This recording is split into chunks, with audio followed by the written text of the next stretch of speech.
Assalamualaikum dan salam sejahtera kepada pensyarah kami, iaitu saya Syed Lamsah bin Syed Syed. Saya bersama rakan-rakan daripada kohort K46 Fakulti Pendidikan Sains dan Sosial Universiti Selangor akan membentangkan laporan kajian kami berkaitan perkembangan pendidikan swasta di Malaysia.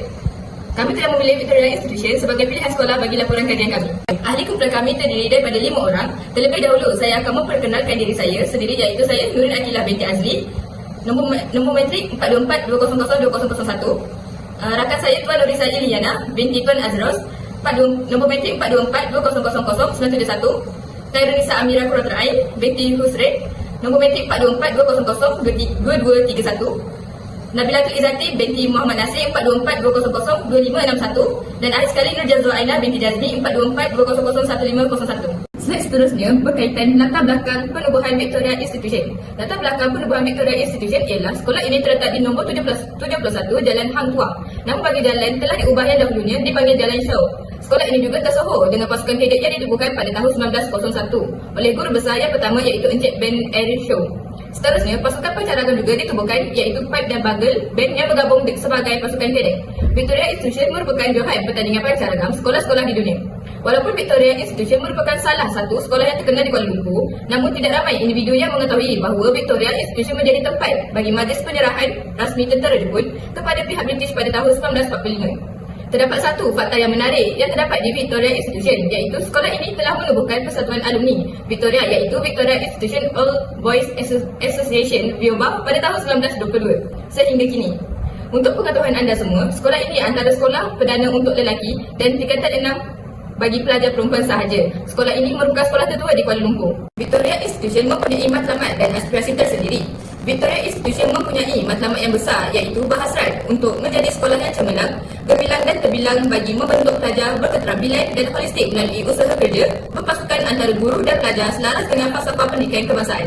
Walaupun mempunyai matlamat tersendiri, Victoria Institution juga mempunyai aspirasi, iaitu untuk melahirkan komuniti Victorian yang berilmu dan holistik dalam masyarakat pembelajaran abad ke-21. Terusnya, logo sekolah Victoria Institution merupakan rupa bentuk keseluruhan lencana menyerupai sebuah perisai. Hal ini adalah selaras dengan kepercayaan dahulu kala bahawa bentuk sebegini dapat menghindari semua kejahatan musuh. Dalam logo sekolah ini juga terdapat simbol seladang, iaitu merupakan haiwan yang sukar dijumpai sama ada di Malaysia maupun di dunia, seperti juga pelajar Victoria Institution yang terdiri daripada golongan yang unik dan sanggup bekerja untuk mencapai matlamat. Simbol anak kunci juga menunjukkan kunci-kunci pengetahuan ke arah mencapai segala matlamat dan tujuan, bukan sahaja dalam bidang akademik tetapi juga dalam bidang-bidang kehidupan yang lain selepas persekolahan. Simbol anak tangga pula merupakan tangga yang akan membawa pelajar ke arah kejayaan. Bulan dan bintang pula melambangkan agama rasmi negara, iaitu agama Islam. Untuk pengetahuan awam, logo sekolah diwarnai dengan warna biru tua dan biru muda, merupakan warna-warna bagi dua buah institusi yang unggul, iaitu Oxford dan Cambridge. Warna-warna ini telah dijadikan warna rasmi bagi sebuah Victoria Institution. Warna biru tua pula membentuk huruf VI. Garis tepi yang berwarna putih melambangkan kesucian dari segi mental dan fizikal. Struktur pentadbiran. Slide ini menunjukkan carta organisasi pengurusan tertinggi Victoria Institution. Peranan bagi setiap jawatan ini ialah pengetua, orang paling penting di sekolah dan bertanggungjawab terhadap semua kegiatan. Penolong kanan akademik dan tadbir, bertanggungjawab kepada pengetua dalam hal kurikulum, pentadbiran, hubungan masyarakat dan keselamatan, membantu pengetua dalam semua aspek perancangan dan pengurusan sekolah. Penolong kanan hal ehwal murid, bertanggungjawab kepada pengetua untuk mencapai dasar pendidikan kebangsaan serta bertanggungjawab mempertingkat disiplin kebajikan murid dan penerapan nilai-nilai murni. Penolong kanan ko-kurikulum, bertanggungjawab dalam semua aspek pengurusan ko-kurikulum serta pengurusan dan perancangan sekolah, termasuk sidang petang, menyedia dan menilai aktiviti ko-kurikulum di sekolah. Penolong kanan tingkatan 6 bertanggungjawab menguruskan pentadbiran akademik dan kurikulum tingkatan 6. Guru kanan bahasa dalam bidang kurikulum, ko-kurikulum dan pentadbiran, antaranya merangkumi sukatan pelajaran, mengawasi pelaksanaan pengajaran dan pembelajaran, mengurus program ko-kurikulum, mengurus pentadbiran guru dan peperiksaan dan menyelaraskan aktiviti panitia. Guru kanan kemanusiaan membantu pengetua menyelaras dalam hal-hal berkaitan bidangnya dengan pihak luar seperti peperiksaan sekolah, latihan mengajar bagi guru-guru pelatih atau maktab atau universiti dan seumpamanya, serta mengadakan program untuk meningkatkan kecemerlangan akademik dan sahsiah pelajar. Guru kanan sains dan matematik bertanggungjawab dalam hal kurikulum dan pentadbiran yang berkaitan dalam bidangnya, terutama persatuan akademik. Guru kanan teknik dan vokasional bertanggungjawab dalam hal kurikulum dan pentadbiran berkaitan bidang teknik dan vokasional, membantu pengetua dalam perancangan program pencapaian akademik serta menyelia proses pengajaran dan pembelajaran serta membimbing guru. Middle leader dalam kurungan ML menggaris tanggungjawab kita buat pengurusan yang semakin kompleks. Dalam konteks pendidikan, ML adalah pendidik yang memiliki dua peranan, iaitu sebagai pendidik dan mereka juga bertanggungjawab melaksanakan pengurusan. Struktur pentadbiran. Slide seterusnya menunjukkan carta organisasi pengurusan perancangan strategik organisasi dalam kurungan PSO. Peranan bagi jawatan PSO ialah PSO dalam pendidikan merangkumi 3 dimensi kepimpinan instruksional, iaitu mendefinisikan visi atau misi sekolah, mengurus program instruksional dan mewujudkan iklim pembelajaran yang positif.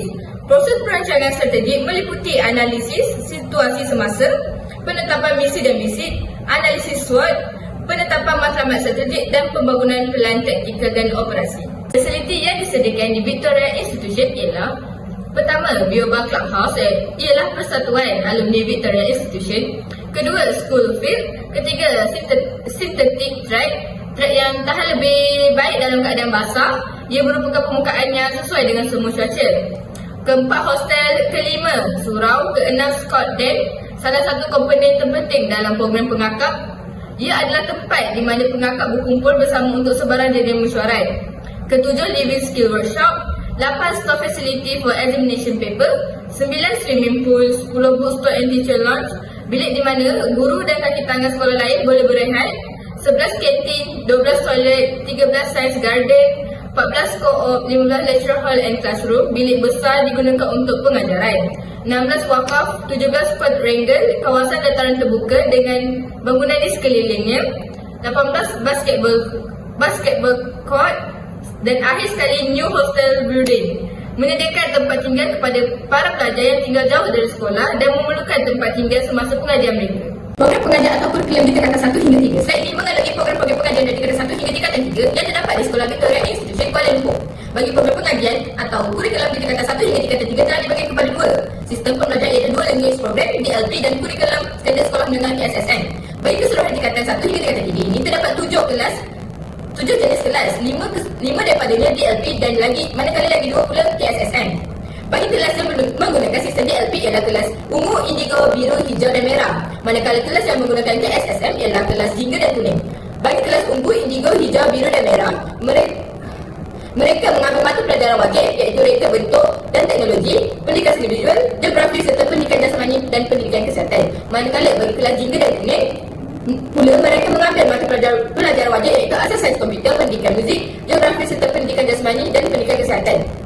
Seterusnya, untuk subjek mata pelajaran teras pula, kelas ungu, indigo, biru, hijau dan merah telah mengambil subjek bahasa Melayu, bahasa Inggeris, matematik, sains, sejarah dan pendidikan Islam ataupun moral. Begitu juga dengan kelas jingga dan kuning. Mereka juga telah mengambil subjek yang sama bagi subjek mata pelajaran teras. Tambahan pula, terdapat subjek tambahan yang ditawarkan di tingkatan 1 hingga tingkatan 3 iaitu subjek bahasa Cina, bahasa Tamil dan bahasa Perancis. Berikut slide seterusnya terdapat program pengajian atau kurikulum untuk pelajar tingkatan 4 dan tingkatan 5. Bagi kelas U dan I, mereka menggunakan sistem DLP iaitu dengan mengambil pakej STEM A, Sains Tulis. Bagi kelas B pula, mereka menggunakan sistem DLP iaitu dengan mengambil pakej STEM B, Sains Gunaan dan Teknologi. Serta bagi kelas H, mereka menggunakan sistem DLP iaitu dengan mengambil pakej STEM B, Sains Ikhtisas. Manakala bagi kelas K dan J, mereka menggunakan sistem KSSM iaitu dengan mengambil pakej SKA, Kemanusiaan dan Sastera Ikhtisas. Manakala bagi kelas M pula, mereka menggunakan sistem KSSM iaitu dengan mengambil pakej SKB, Kemanusiaan dan Sastera Ikhtisas. Seterusnya, bagi mata pelajaran wajib subjek pendidikan jasmani dan pendidikan kesihatan PJK, kesemua kelas telah mengambil subjek yang sama. Manakala bagi mata pelajaran teras iaitu bahasa Melayu, bahasa Inggeris, matematik, sejarah dan pendidikan Islam atau moral, kesemua kelas juga telah mengambil subjek yang sama.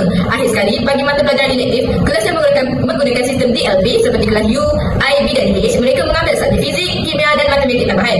Berikutnya, bagi subjek lain seperti subjek biologi, kelas U dan I yang akan mengambil subjek tersebut. Manakala kelas B, mereka akan mengambil subjek grafik, komunikasi, teknikal dan kelas H pula akan mengambil subjek perakaunan.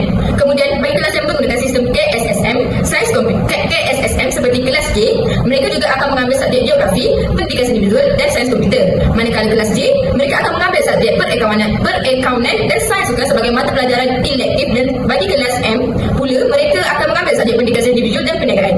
Slide berikutnya merupakan program pengajian atau kurikulum untuk pelajar tingkatan 6. Bagi tingkatan 6 rendah sains SEM 1 dan 6 atas sains SEM 3. Antara kelasnya ialah kelas BFM, BM dan FM. Kelas tersebut telah mengambil subjek pilihan elektif seperti kimia dan matematik. Manakala subjek berikutnya seperti subjek biologi, kelas BFM dan BM yang akan mengambil subjek tersebut. Kemudian kelas FM pula akan mengambil subjek fizik sebagai subjek elektif. Subjek elektif berikutnya. Seterusnya, bagi tingkatan 6 rendah sastra sem 1 dan tingkatan 6 atas sastra sem 3, terdapat 6 kelas iaitu kelas SBG, SBK, SE, BE, AE dan AME. Bagi kelas BE, SE, AE dan AME, mereka mengambil subjek ekonomi dan pengajian perniagaan sebagai subjek elektifnya. Manakala bagi kelas SBG, SE dan SBK, mereka akan mengambil subjek sejarah sebagai subjek elektifnya. Kemudian bagi subjek elektif tambahan seperti subjek bahasa Melayu, kelas yang mengambilnya ialah kelas SBG, BE dan SBK. Bagi subjek perakaunan pula, kelas AE dan AME yang akan mengambilnya sebagai subjek elektif. Kemudian bagi subjek geografi, kesusastraan Melayu komunikatif dan matematik M yang akan mengambilnya adalah daripada kelas SBG, SBK dan AME. Akhir sekali, kesemua kelas tingkatan 6 wajib mengambil subjek pengajian am dan web sebagai subjek wajib test atau RAS. Seterusnya ialah yuran pengajian di Victoria Institution Kuala Lumpur. Bagi yuran pengajian pelajar tingkatan 1 adalah sebanyak 26,400, manakala bagi yang yuran pengajian pelajar tingkatan 2 dan 3 pula adalah sebanyak 29,700. Kita beralih ke slide seterusnya iaitu berkenaan fakta menarik berkaitan industri di Sekolah Kebangsaan Victoria. Warisan Datuk Seri Muhammad Syafiee Abdul berucap pada majlis pengisytiharan sekolah itu sebagai warisan kebangsaan di sini hari ini. Syafiee berkata sekolah itu diangkat sebagai warisan kebangsaan kerana ia memenuhi kriteria berdasarkan Akta Warisan 2005. Selain itu, sekolah ini juga merupakan sekolah menengah Inggeris yang pertama di Tanah Melayu, berprestis dan telah melahirkan karyawan serta tokoh penting tanah air daripada Sultan, Pembesar, Menteri, ahli korporat, tokoh politik hinggalah kepada tokoh sukan dan ahli profesional. Tambahan pula, alumni sekolah ini bukan sahaja cemerlang dalam pendidikan namun terdapat pelbagai jasa-jasa yang mereka korbankan demi menaikkan nama Malaysia sehingga harum. Antara tokohnya ialah nama diberi Tun Hussein On. Beliau merupakan Perdana Menteri ketiga dan juga Sultan Azlan Shah iaitu mantan Yang di-Pertuan Agong Malaysia serta tokoh undang-undang. Selain itu, Victoria Institution nakal kemegahan di pesada dunia di mana pasukan pancaragam Cadet Victoria Institution atau Victoria Institution Cadet Corps Band VICCB yang ditemukan oleh Victoria Institution VI Kuala Lumpur pada tahun 1909 terus melangkah kejayaan cemerlang bukan sahaja di peringkat sekolah tetapi juga berjaya mencipta kegemilangan di luar negara. Pasukan pancaragam yang terus megah selama 119 tahun itu juga berjaya membuktikan kebolehan setiap ahlinya yang merangkul puluhan anugerah selain turut terpilih untuk membuat beberapa persembahan di luar negara sekaligus menjual nama sekolah dan Malaysia. Kata pasukan pancaragam Cadet Victoria Institution atau Victoria Institution Cadet Corps Band VICCB yang ditubuhkan oleh Victoria Institution V1 Kuala Lumpur pada tahun 1909 terus melangkah kejayaan cemerlang bukan sahaja di peringkat sekolah tetapi juga berjaya mencipta kegemilangan di luar negara. Menjadi kebanggaan juga apabila pasukan ini terpilih untuk membuat persembahan perarakan pada sambutan Hari Kemerdekaan setiap tahun. Ia merupakan acara yang dinanti-nanti oleh setiap pelajar. Seterusnya, pada slide ini saya akan menerangkan berkaitan dengan sumbangan. Dengan itu, secara keseluruhannya, antara sumbangan institusi pendidikan Victoria Institution terhadap perkembangan pendidikan di Malaysia yang terdapat di sini, salah satunya adalah sumbangan terhadap pencapaian akademik seperti sains, seni dan juga sukan.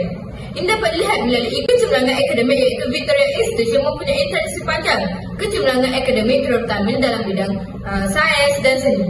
Pelajarnya telah berjaya dalam bidang seperti kejuruteraan, perubatan, undang-undang dan kemanusiaan yang telah menyumbang kepada perkembangan intelektual Malaysia. Selain itu, melalui legasi sukan pula, Victoria Institution turut terkenal dengan budaya sukan yang kuat dan di samping itu telah melahirkan ramai atlet negara serta secara tidak langsung turut menyumbang kepada perkembangan sukan di Malaysia.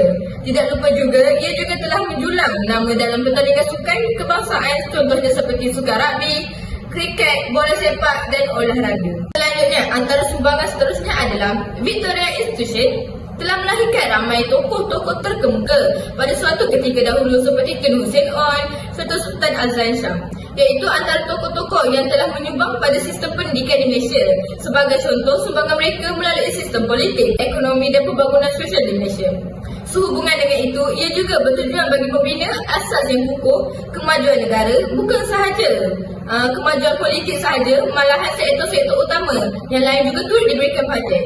Akhir sekali, sumbangan yang terakhir dapat dilihat adalah melalui pelibatan dalam inovasi pendidikan iaitu Victoria Institution sentiasa beradaptasi dengan perubahan dalam sistem pendidikan, termasuklah pengenalan pada teknologi baru dalam pengajaran dan pembelajaran.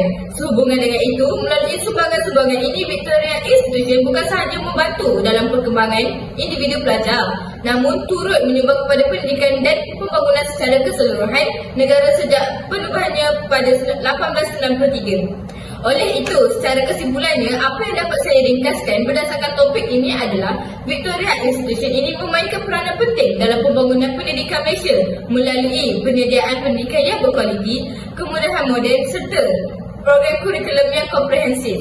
Tambahan pula, martabat sekolah ini adalah melahirkan pelajar yang bukan sahaja cemerlang dari segi akademik, tetapi juga dari segi sasial dan kepimpinan. Dengan sumbangannya dalam melahirkan ramai tokoh berjaya dalam berbagai industri, Victoria Institution telah memberikan impak besar kepada perkembangan pendidikan dan perpaduan kaum di Malaysia. Ini merupakan hasil rujukan daripada kumpulan saya. Sekian, itu sahaja pembentangan daripada saya. Terima kasih.